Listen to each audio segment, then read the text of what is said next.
The rain didn't just fall.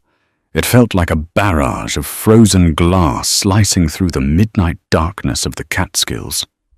Leora's fingers, numb and slick with warm arterial blood, gripped the collar of a $3,000 bespoke suit, dragging the bleeding air of the most feared syndicate in the Northeast through the suffocating mud. Every violent crack of thunder masked the sound of his ragged, shallow breathing. If she left him in the mud, he would die before the storm broke. If she saved him, her quiet, invisible life as a maid was over. Blood on her uniform, a dying Mafia prince in her arms. There was no going back. The Blackwood estate was designed to be a fortress, disguised as a luxury retreat. Nestled deep in the heavily forested mountains of upstate New York, it belonged to the Moretti family, a name whispered with a mixture of reverence and absolute terror in the underground circles of the eastern seaboard. Leora Higgins didn't care about the whispers. She cared about the $22 an hour she made, scrubbing imported Italian marble and dusting 19th century chandeliers. She cared about the mounting pile of medical bills sitting on her kitchen counter, back in a cramped Albany apartment, waiting to drown her and her younger sister, Sophie. It was 11:42 p.m. The nor'easter had slammed into the mountains 2 hours earlier, a brutal tempest of driving rain and howling winds that tore branches from the ancient pines and whipped them against the reinforced glass windows of the estate. The head housekeeper, Mrs. Gable, had dismissed the rest of the staff before the roads became impassable. Leora, needing the overtime, had volunteered to stay behind and lock up the west wing. The estate was completely silent, save for the raging storm outside. Leora was on her knees in the grand foyer, buffing a stubborn scuff mark out of the checkered marble floor, when the heavy oak front doors imploded. The sound was deafening, a violent crash of splintering wood and shattered iron locks that echoed like a cannon shot through the cavernous hall. The wind shrieked into the foyer, bringing with it a torrent of freezing rain and dead leaves. Leora scrambled backward, her heart slamming against her ribs, her breath catching in her throat. Standing in the doorway, silhouetted by a blinding flash of lightning, was a man. He didn't walk, he stumbled forward, a broken puppet with its strings severed. He took 2 agonizing steps into the foyer before his knees buckled. He collapsed onto the pristine marble with a sickening thud, a dark, viscous pool immediately beginning to spread out from beneath him, stark and terrifying against the white stone. Leora froze, the polishing rag slipping from her trembling fingers. Her instinct screamed at her to run, to hide in the servant quarters and lock the heavy steel door. This was the Moretti estate. Violence was baked into the very foundation of the house, even if she had spent the last 8 months pretending it wasn't. But as she stared at the figure on the floor, a low, agonizing groan escaped his lips. She forced herself to move, crawling across the floor until she was kneeling beside him. It was Leo Moretti. She had only seen him twice in passing, a towering, sharply handsome man with cold, calculating dark eyes and an aura of arrogant authority. Now the heir to the Moretti Empire was unrecognizable. His custom charcoal suit was shredded, saturated with rainwater and blood. His face was ghostly pale, his dark hair plastered to his forehead. 2 gunshot wounds painted his body, one high on his left shoulder, cleanly piercing the muscle, and a far more terrifying one in his lower right abdomen, pulsing with dark, rhythmic spurts of blood. "Mr. Moretti," Leora gasped, her hands hovering uselessly over his ruined body. His eyes fluttered open, glassy and unfocused. He grabbed her wrist with a grip that was shockingly strong, his fingers leaving bloody smears on her pale skin. They breached the gate," he choked out, blood bubbling at the corner of his lips. Samuel sold us out. They're coming up the mountain." Leora's blood ran cold. Samuel Reed was the head of the Blackwood Estate's security. If he was the one orchestrating this, the entire perimeter was compromised. There were no guards coming to save them. The local police were 50 miles away and owned by the Morettis anyway. They were completely, utterly alone. "I need to call an ambulance," Leora said, her voice shaking as she reached for the radio, clipped to her apron. Leo's hand snapped out, knocking the radio away. It clattered across the marble. "No!" he hissed, his eyes suddenly burning with a feral intensity. "No cops, no radios. They're monitoring the frequencies.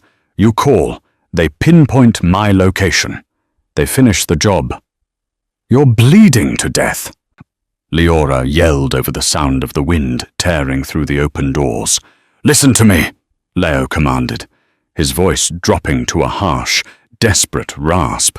"If they find me in this house, they will kill me, and they will kill you for seeing their faces. We have to leave." "Leave? In this?" Leora gestured wildly towards the apocalyptic storm raging outside. "You can't even stand." "The old groundskeeper's cabin," Leo muttered, his eyelids drooping. "Half a mile north, through the woods, old hunting trails. They don't know about it. Take me there." He passed out, his head slumping heavily against the floor. Leora stared at him. She could run. She knew the service tunnels beneath the estate. She could slip away into the night, find her rusted Honda Civic, hidden in the lower staff garage, and take her chances on the flooded mountain roads. She owed this man nothing. His family dealt in blood and shadows. They brought this violence upon themselves. But as she looked at his pale, lifeless face, she thought of Sophie. She thought of the helplessness of watching someone you love fade away in a sterile hospital bed while the world kept turning. She couldn't leave a man to be butchered on the floor she had just spent an hour polishing. "Damn it," Leora whispered. She grabbed the collar of his ruined suit jacket and heaved. Getting Leo Moretti out of the house was a masterclass in agony. He was easily 6'2" and built like a middleweight boxer, pure, dense muscle deadweight. Leora, standing barely 5'4", felt her spine protest as she dragged him out of the shattered front doors and into the teeth of the storm. The moment they crossed the threshold, the elements assaulted them. The rain was like ice needles against her face, blinding her. The mud in the manicured gardens instantly swallowed her cheap, slip-resistant work shoes. Every step was a negotiation with gravity. She had slung his uninjured right arm over her shoulder, acting as a human crutch, half carrying, half dragging him towards the dense, imposing tree line of the Catskill woods. "Wake up!" she screamed over the roaring wind, shaking him roughly. "I need you to walk. I can't carry you." Leo groaned, his boots dragging through the thick sludge. He forced his eyes open, squinting against the deluge. The shock of the freezing rain seemed to bring a momentary surge of adrenaline to his system. He leaned heavily against her, his breath hot and ragged against her ear. "Keep right." "At the stone wall," he slurred. They plunged into the forest. The canopy of ancient oaks and pines offered a slight reprieve from the driving rain, but the ground was infinitely worse. Exposed roots, slick with moss, jagged rocks, and thick underbrush turned the forest floor into an obstacle course. Leora's uniform was soaked through, the thin cotton offering zero protection against the plunging temperature. Her muscles screamed in protest, her lungs burning as she dragged the Mafia air deeper into the darkness. "Why?" Leo breathed heavily, his head lolling against her shoulder. "Why are you doing this? You're a maid." "Because I'm paid to clean up messes," Leora grunted, shoving a wet branch out of their path. "And right now, you're making a massive mess on my shift." Despite the blood loss and the agonizing pain, a weak, cynical huff of laughter escaped Leo's chest. "What's your name?" "Leora." "Leora," he repeated, tasting the name. "If we live through this, I'm giving you a raise." "If we live through this, I'm quitting," she snapped back. Suddenly, the distinct sound of high-powered engines cut through the roar of the storm. Leora froze, dragging Leo behind the massive trunk of a fallen redwood. Down the mountain, near the main gates of the estate, beams of bright white halogen light sliced through the rain.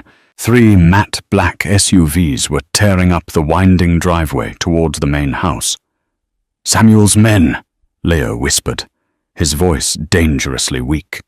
"The cleanup crew." Leora watched as heavily armed men piled out of the vehicles, their tactical flashlights cutting through the darkness like predatory eyes. They swarmed the shattered front doors of the estate. It would only take them a few minutes to find the massive pool of blood on the marble and track the smear of it leading out into the mud. "We have to go faster," Leora said, panic finally wrapping its cold hands around her throat. She hoisted him up again. The next 20 minutes were a blur of sheer, desperate endurance. Leora lost her right shoe to a sinkhole of mud, but didn't stop. Her foot bled, cut by sharp stones, but the adrenaline masked the pain. She was operating on pure survival instinct. Every time Leo's knees buckled, she hauled him back up by the lapels of his ruined suit, shouting at him, keeping him tethered to consciousness by sheer force of will. Finally, a shadow darker than the trees emerged in the gloom. The groundskeeper's cabin. It was an old, dilapidated structure built from rough-hewn logs, long abandoned by the Moretti family and overgrown with aggressive ivy. Leora practically kicked the rotted wooden door open and dragged Leo inside, kicking it shut behind them. The interior smelled of dust, mold, and old wood ash.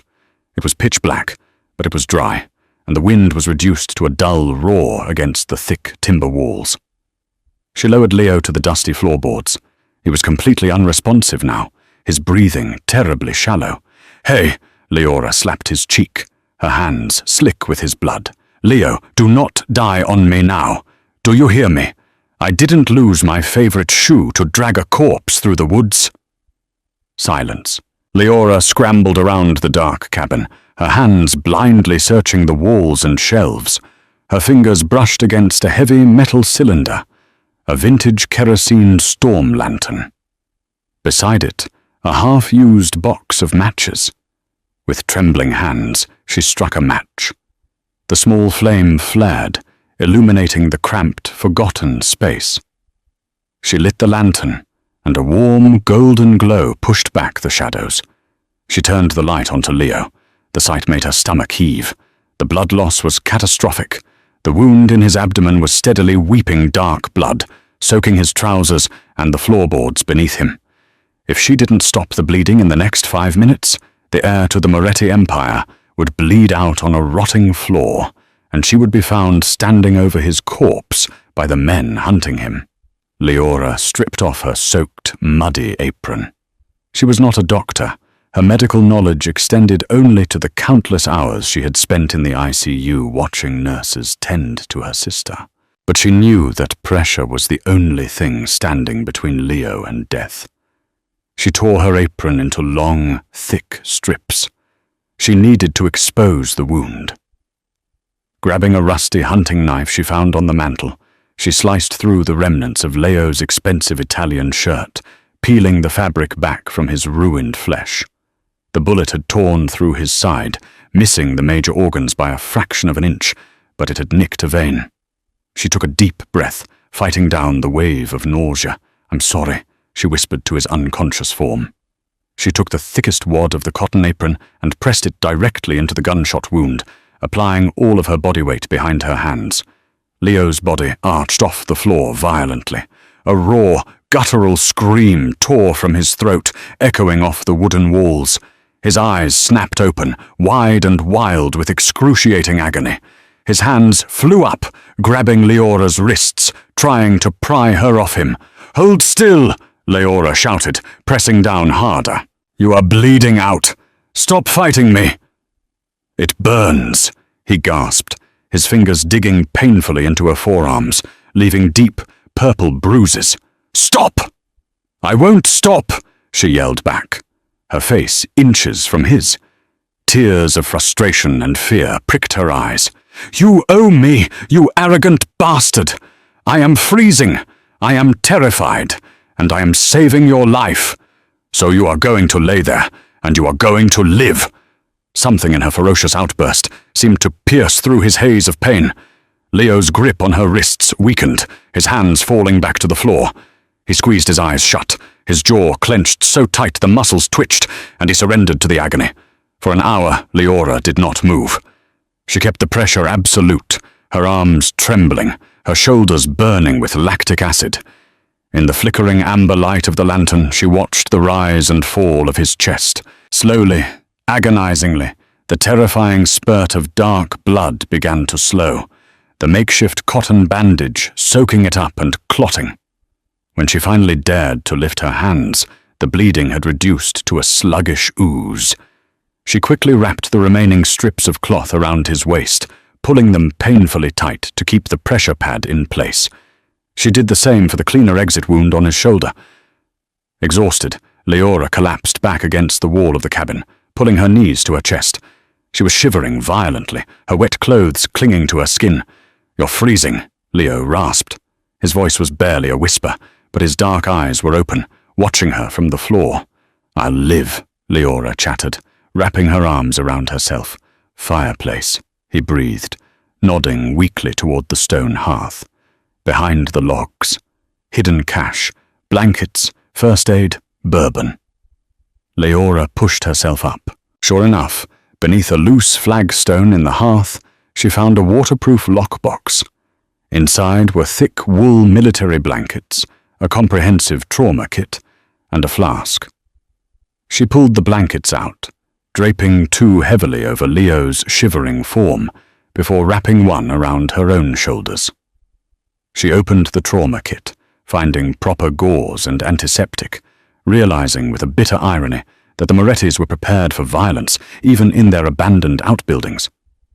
She uncapped the flask and brought it to Leo's lips. He took a weak sip, coughing as the alcohol burned its way down his throat. She took a long pull herself, the bourbon sending a much-needed trail of liquid fire into her freezing stomach. "Samuel," Leo spoke into the quiet darkness of the cabin, the storm outside finally beginning to break. "He's been my father's right hand for 20 years. He betrayed us to the Rossi Syndicate in Chicago. They want the eastern ports. Taking me out, it cripples my father's succession plan." "Why are you telling me this?" Leora asked, staring into the flame of the lantern. "I'm nobody. I don't want to know your family's secrets.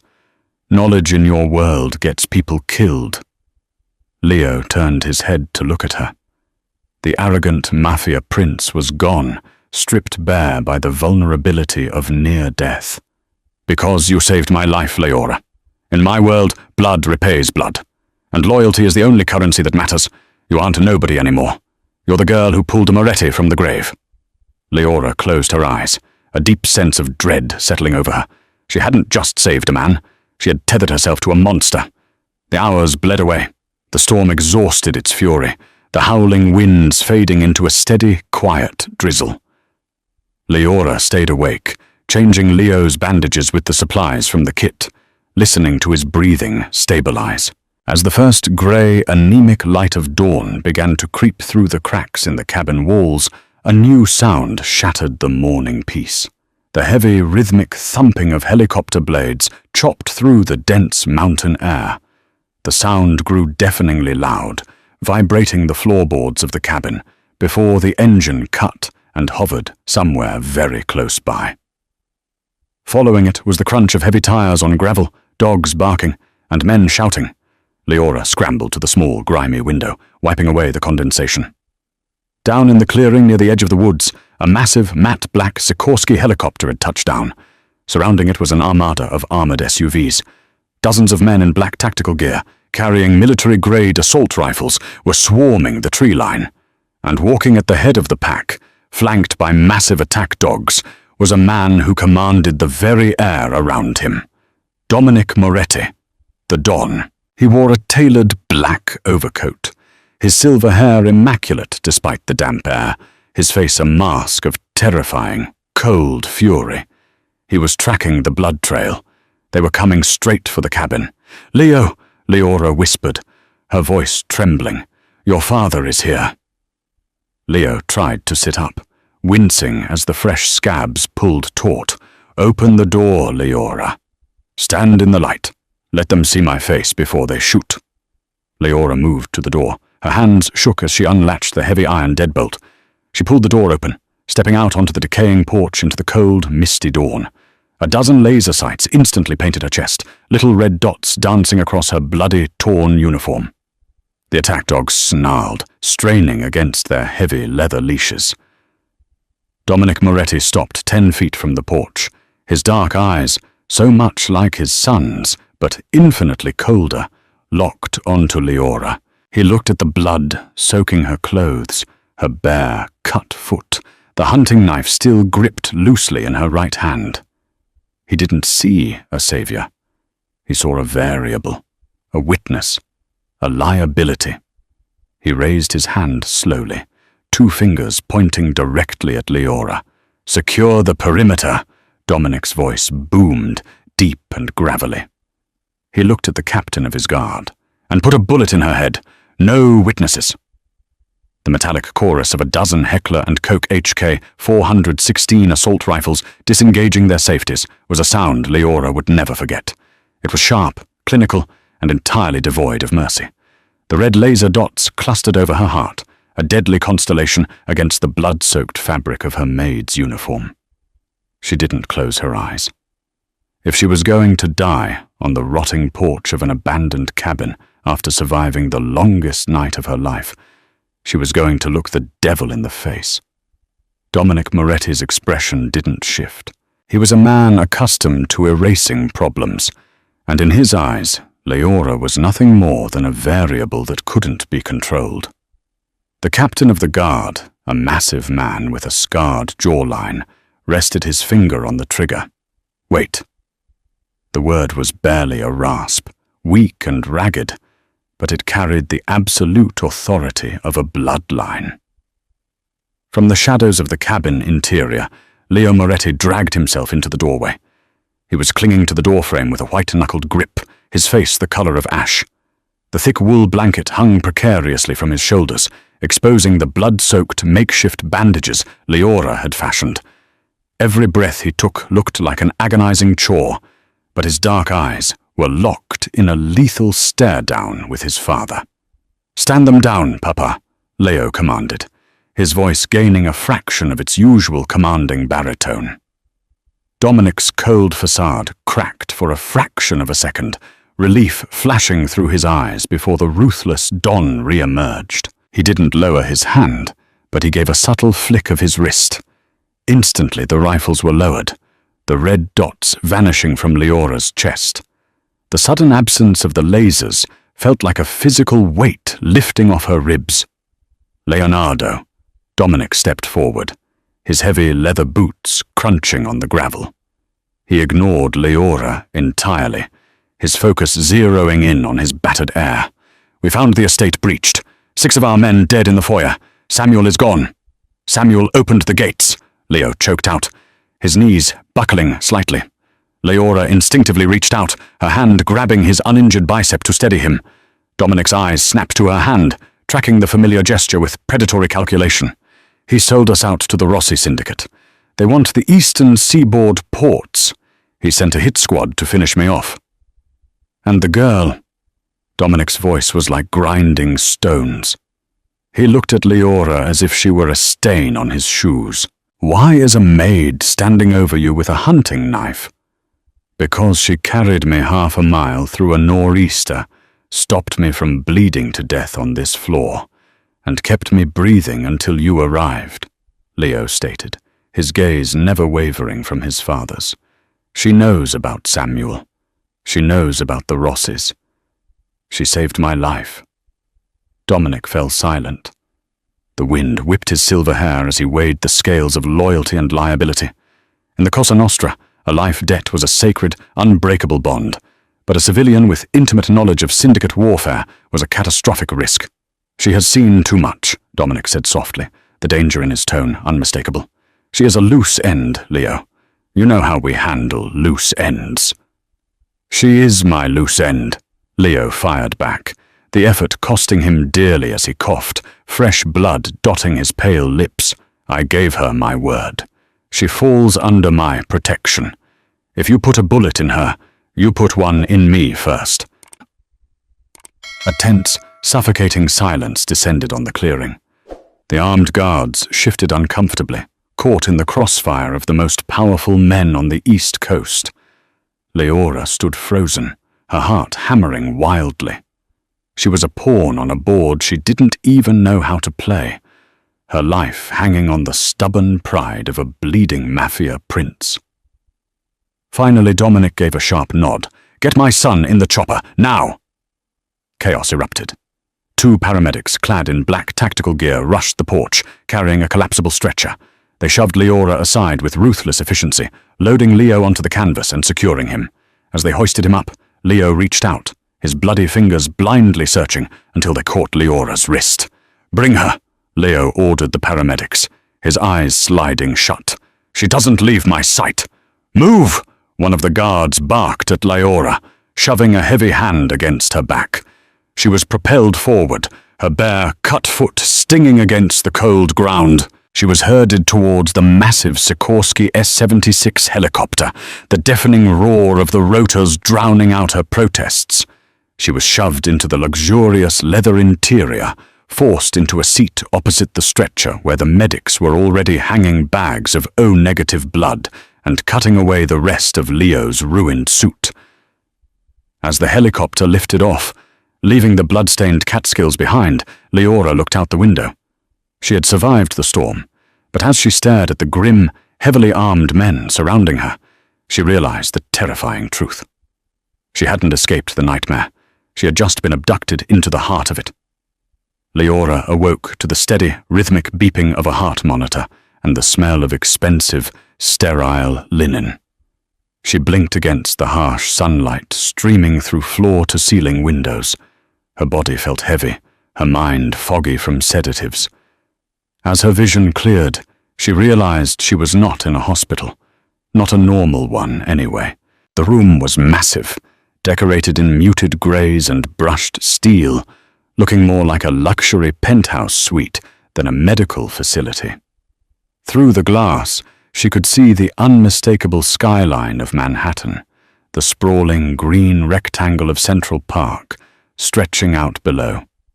She was in a bed, an IV line taped securely to the back of her hand. Her ruined, bloody uniform was gone, replaced by a pair of incredibly soft silk pajamas. Her right foot had been professionally cleaned, stitched, and bandaged. Panic, cold and sharp, pierced through the drug-induced haze. "Sophie." Leora ripped the IV out of her hand, ignoring the sudden bead of blood, and swung her legs over the edge of the bed. She had to get to Albany. Sophie's dialysis treatment was scheduled for Tuesday. If Leora missed a shift, they couldn't pay the clinic. "I wouldn't advise sudden movements, Miss Higgins. The sedatives take a while to flush out of the system." Leora jumped, spinning towards the corner of the room. Sitting in a plush leather armchair, a tablet in his hand, was a man she didn't recognize. He was young, maybe 30, wearing a bespoke navy suit that screamed Wall Street. But his posture and the cold, dead-eyed stare belonged entirely to the underworld. "Who are you? Where am I?" Leora demanded, her voice raspy. She grabbed a heavy glass water pitcher from the bedside table, holding it like a weapon. The man didn't flinch. He slowly set the tablet down. "My name is Matteo. You are in a private, secure floor of a medical facility on the Upper East Side, owned by the Moretti family. You have been asleep for 48 hours. 48 hours! Leora dropped the pitcher. It shattered against the hardwood floor, water pooling around her bare feet. "My sister. I have to call my sister. She's at Albany Medical Center. She needs—" "Sophie Higgins," Matteo interrupted smoothly. "Age 19. Diagnosed with stage 4 renal failure. Currently on the transplant list, awaiting a match. Mounting medical debt of approximately $84,000. Leora felt the blood drain from her face. "How do you know that?" The heavy oak door to the suite clicked open before Matteo could answer. Dominic Moretti stepped into the room. In the pristine light of the penthouse, without the rain and the darkness, the Don looked even more imposing. He wore a charcoal Brioni suit, every inch the untouchable billionaire, but the aura of violence clung to him like cheap cologne.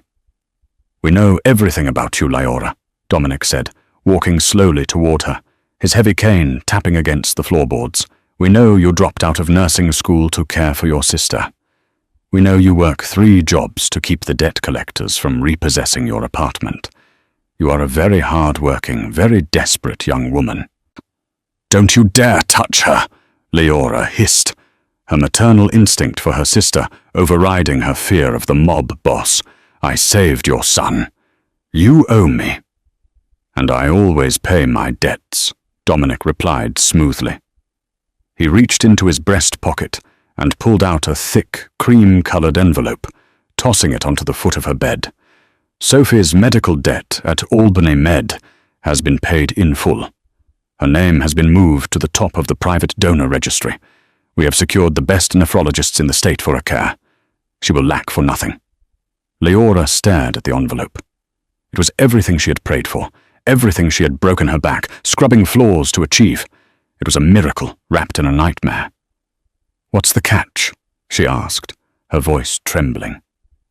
"The catch, Miss Higgins, is that you are dead." Leora stumbled back a step. "What?" Dominic gestured to Matteo, who picked up his tablet and swiped the screen, turning it toward Leora. It was a local Albany news report. The headline read, "Tragic highway accident claims life of local woman." Below it was a picture of Leora's rusted Honda Civic, completely unrecognizable, wrapped around a concrete pillar on Interstate 87. "Your car skidded off the road during the storm," Dominic explained, his tone completely detached. "The resulting fire made dental records the only form of identification. A tragic loss." "You faked my death?" Leora whispered, horror choking her. "Why? I told you I wouldn't say anything. I don't care about your Mafia wars." "It isn't about what you care about. It's about leverage." A new voice entered the room. The adjoining door opened, and Leo walked in. He looked infinitely better than he had in the cabin, though he moved with stiff, calculated caution. He was dressed in dark slacks and a black dress shirt unbuttoned at the collar, hiding the bandages beneath. He looked at his father, a muscle feathering in his jaw, before turning his dark eyes to Leora. "Samuel knows you were at the estate," Leo said, his voice softer than his father's, but carrying an undercurrent of lethal tension. "He accessed the security logs before he fled. He knows a maid named Leora Higgins was the only one left in the West Wing. He knows you pulled me out." "So?" Leora cried out, feeling like a trapped animal. "So Samuel is a pragmatist," Leo continued, stepping closer to her. "He failed to kill me, which means he is a dead man walking. His only play now is to find out what I know, what my father's retaliation plan is. You are the only person who was with me for 6 hours in that cabin. Samuel believes I might have told you something. If you go back to your apartment in Albany, Samuel's men will take you. They will torture you to find out what you know, and when they realize you know nothing, they will kill you, and they will kill your sister just to tie up the loose end." Leora sank onto the edge of the mattress, her hands covering her face. The gilded cage had slammed shut around her. "Faking your death was the only way to protect Sophie," Leo said, his tone softening slightly. "As long as the world believes you are dead, Samuel has no reason to look for your sister. She is safe." "And what about me?" Leora looked up, tears blurring her vision. "Am I just supposed to stay locked in this tower forever? A ghost?" "You are under my protection," Leo repeated the vow he had made in the woods. "You will stay here, in this penthouse. You will have everything you need. But you cannot leave. You cannot contact your sister. Until I put a bullet in Samuel Reed's skull and dismantle the Rossi syndicate, you belong to the Moretti family." Dominic turned on his heel, his cane clicking against the floor. "See that she gets whatever she needs, Matteo. Leo, we have a war council in an hour." The Don left the room, leaving Leora alone with the heir whose life she had bought with her own freedom. Leo stood there for a long moment, watching the silent tears track down Leora's cheeks. He stepped forward, reaching into his pocket. He pulled out something small and metallic, placing it gently on the bedside table next to the shattered glass. It was a brand-new, high-end radio, identical to the one she had lost in the blood on the marble floor. "I owe you a new radio," Leo said quietly. "And a raise." He turned and walked out, the heavy door clicking shut behind him, locking Leora inside her new, unrecognizable life. 6 weeks. For 42 days, Leora Higgins existed only within the 4,000 square feet of brushed steel, bulletproof glass, and imported leather of the Moretti safe house. To the state of New York, she was ashes scattered in a closed casket funeral paid for by the city. To the world, she was a tragedy swiftly forgotten. But inside the gilded cage perched above Manhattan, she was the syndicate's most heavily guarded secret. Her days were measured in agonizing luxury. Matteo, the dead-eyed enforcer masquerading as a concierge, ensured she had everything from Michelin-starred takeout to cashmere sweaters. He also ensured she never crossed the threshold of the front door. The elevator required a biometric scan that Leora didn't possess. She was a ghost haunting a billionaire's purgatory. The only lifeline she had to her humanity was the sleek black tablet Matteo had quietly slipped onto the kitchen island during week 2. It had one function: a secure, encrypted live feed to a private recovery suite at Albany Medical Center. Leora spent hours sitting on the velvet sofa, her knees pulled to her chest, watching Sophie sleep. The surgery had been a success. The dark, sickly circles under her younger sister's eyes were fading, replaced by a healthy flush that Leora hadn't seen in years. The Morettis had kept their dark promise.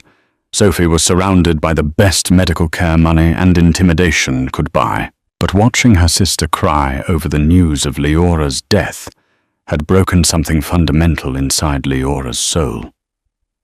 She had traded her life for Sophie's, but the cost was a suffocating, isolated grief.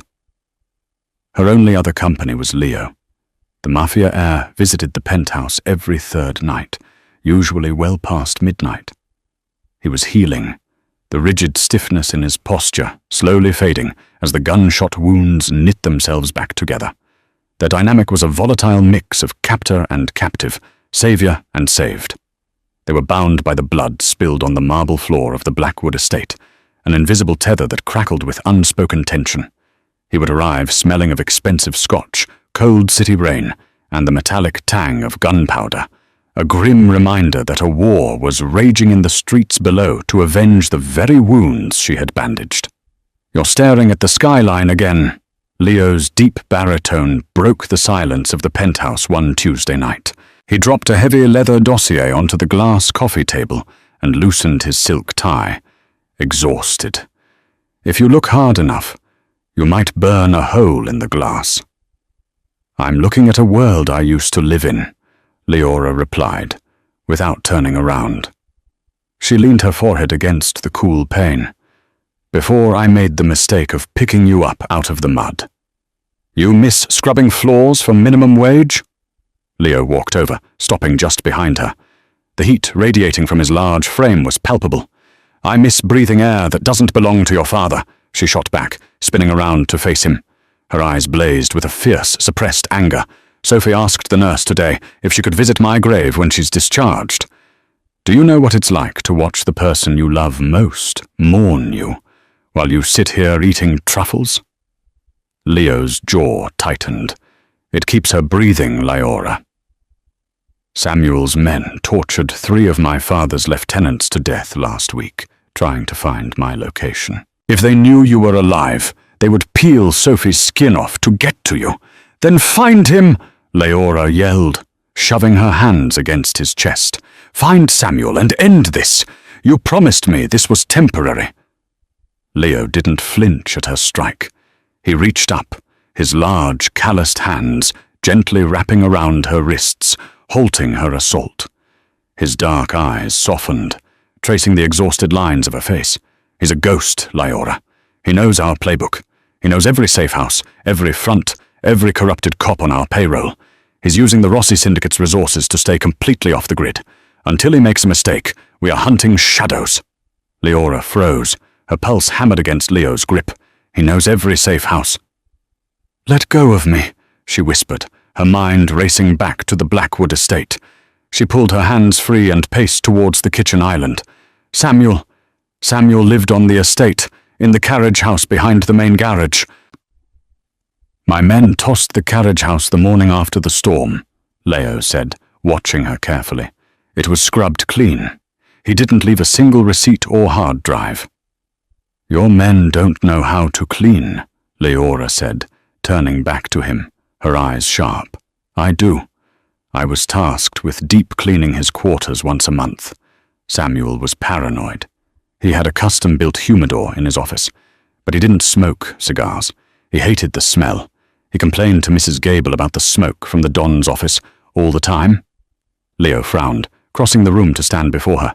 Why would a man who hates smoke have a humidor? Because it wasn't for cigars, Leora said, her voice dropping to an urgent whisper. Whenever I dusted it, I noticed the weight was wrong, and the humidity gauge was a dummy. The needle never moved, even in the middle of a humid summer. It's a biometric safe, Leo, built into the woodwork. Leo's entire demeanor shifted. The exhaustion vanished, replaced by the lethal, calculating predator she had dragged through the woods. A localized safe, not on the digital network. If he was brokering a deal with the Rosses, he wouldn't trust it to a cloud server. He'd keep the physical ledgers and burner contacts close. He pulled out his phone, already dialing. Matteo, prep an assault team. We're going back to the Catskills. He looked at Leora, a slow, dangerous smile spreading across his face. You just found our ghost. Wait, Leora grabbed his arm as he turned to leave. If you find his location, if you kill him, the threat is gone. Samuel is dead. The Rosses lose their inside man. Yes, Leo confirmed, his eyes locking onto hers. Then I want a promise, Leora demanded, her voice trembling but resolute. When Samuel is dead, I get my life back. You let me walk out of those elevator doors, and you never come looking for me. Leo stared at her. For a fleeting second, something akin to sorrow flashed in his dark eyes, quickly masked by his usual stoicism. You have my word. The moment Samuel Reed draws his last breath, Leora Higgins comes back from the dead. The humidor contained exactly what Leora said it would. Beneath a false bottom, Leo's men found a heavily encrypted hard drive and a physical ledger detailing Samuel's treason. It took the Moretti family's best hackers less than 12 hours to crack the encryption. Samuel wasn't hiding in a fortress. He was hiding in plain sight, operating out of a decommissioned shipyard in Red Hook, Brooklyn, utilizing the noise and chaos of the industrial waterfront to mask his movements. The raid was scheduled for 2 a.m. Leora had refused to stay in the penthouse. She had fought Leo with a ferocity that surprised even her, threatening to smash every window in the suite until the police arrived if he left her behind. She needed to know it was over. She needed to see the cage door open. Reluctantly, Leo had allowed her into the mobile command center, a heavily armored, matte black communications van parked 3 blocks from the shipyard. She sat surrounded by glowing monitors, wearing a Kevlar vest over a black sweater, a headset strapped over her ears. Matteo sat beside her, a silenced pistol resting casually on his lap, his eyes scanning the thermal imaging cameras. Over the radio frequency, Leora listened to the organized, terrifying symphony of a Mafia hit. "Perimeter secured," a gruff voice crackled in her ear. "Moving on the main warehouse." "Copy that," Leo's voice responded, calm and chillingly detached. "Take them alive if you can. Samuel is mine." For 10 minutes, there was only the sound of heavy boots on concrete and the occasional muted thwip of suppressed gunfire as Samuel's perimeter guards were systematically eliminated. Leora's hands shook, gripping the edge of the metal console. This was the brutal reality of the world she had crashed into, a world where human lives were erased in the dark without a second thought. Suddenly the radio feed erupted into chaos. "Ambush! Ambush on the 2nd floor!" a guard yelled over the comms, followed by the deafening roar of automatic weapons. "They knew we were coming. It's a setup!" Matteo cursed violently in Italian, his fingers flying across the keyboards, bringing up the internal cameras of the warehouse that their hackers had just breached. The screens illuminated with chaotic night vision footage. "Leo!" Leora screamed into the microphone. "Leo, do you copy?"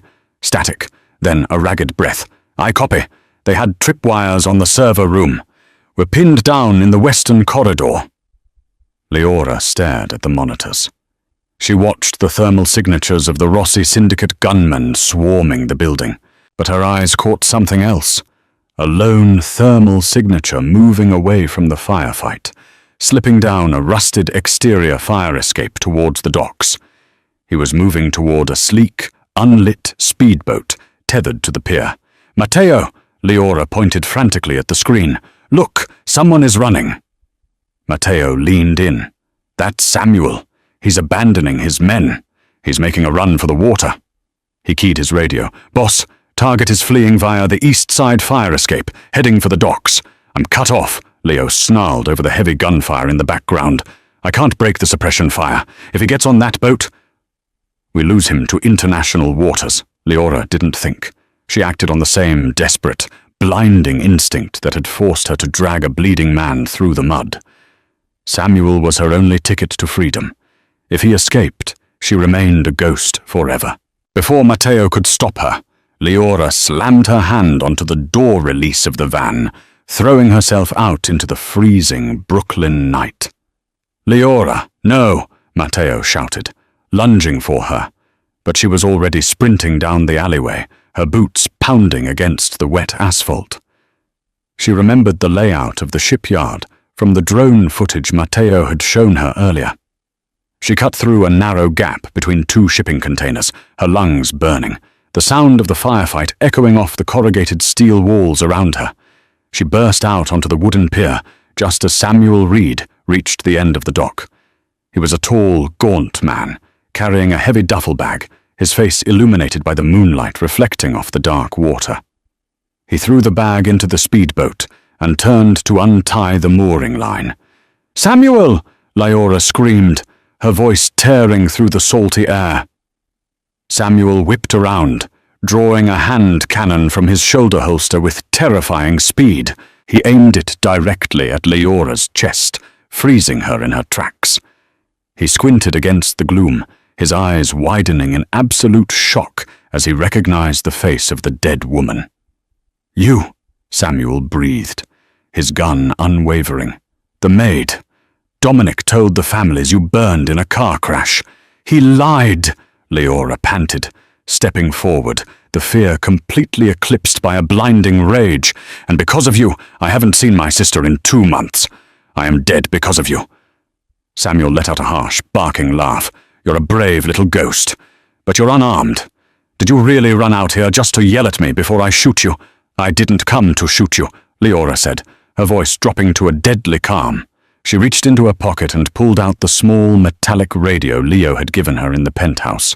She held it up, pressing the transmit button. "I came to keep you distracted." Samuel's face drained of color. He spun around toward the shadows of the warehouse.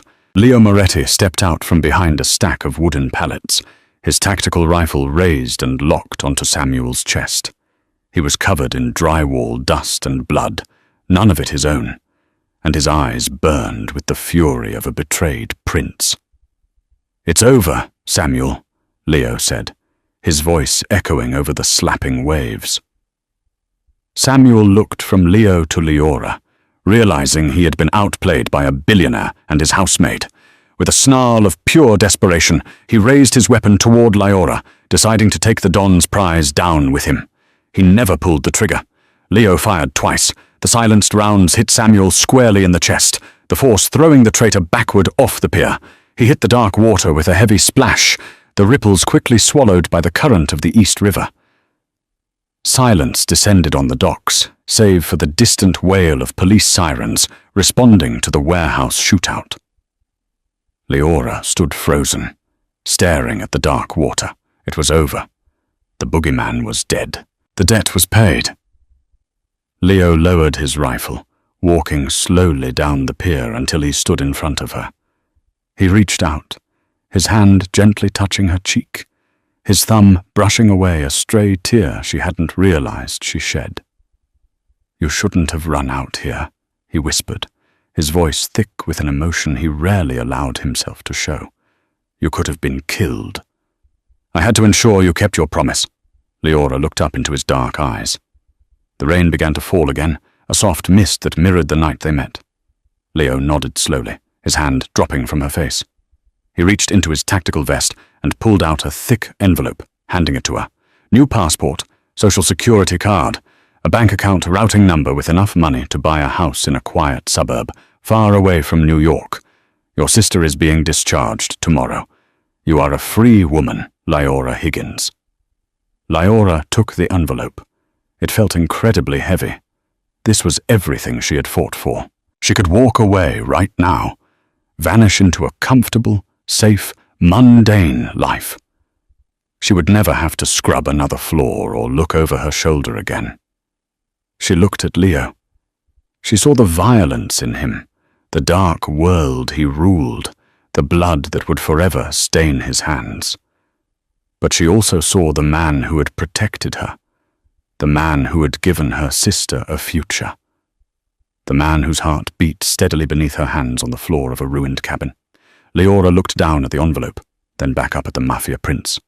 Slowly, deliberately, she tore the envelope in half, letting the pieces flutter out of her hands and into the dark water below. Leo's eyes widened in genuine shock. "What are you doing? I gave you an out." "I know," Leora said, stepping closer to him, the distance between them vanishing. "But I don't want to be a ghost anymore, and I don't want to be a maid. I saved your life, Leo Moretti, which means it belongs to me now." A slow, devastating smirk spread across Leo's face, a mixture of pure danger and profound reverence. He wrapped his arm around her waist, pulling her flush against his chest. "You are an incredibly dangerous woman, Leora." "You have no idea," she whispered back. The storm that ravaged the Catskills had washed away Leora Higgins's old life, but it hadn't destroyed her. It had forged her. What began as an act of desperate humanity, a maid dragging a bleeding monster from the mud, evolved into a dangerous game of survival, loyalty, and undeniable power. Leora didn't just survive the underworld. She learned to navigate its treacherous currents. She chose not to walk away from the darkness, but to stand beside the man who ruled it, not as a captive, but as an equal.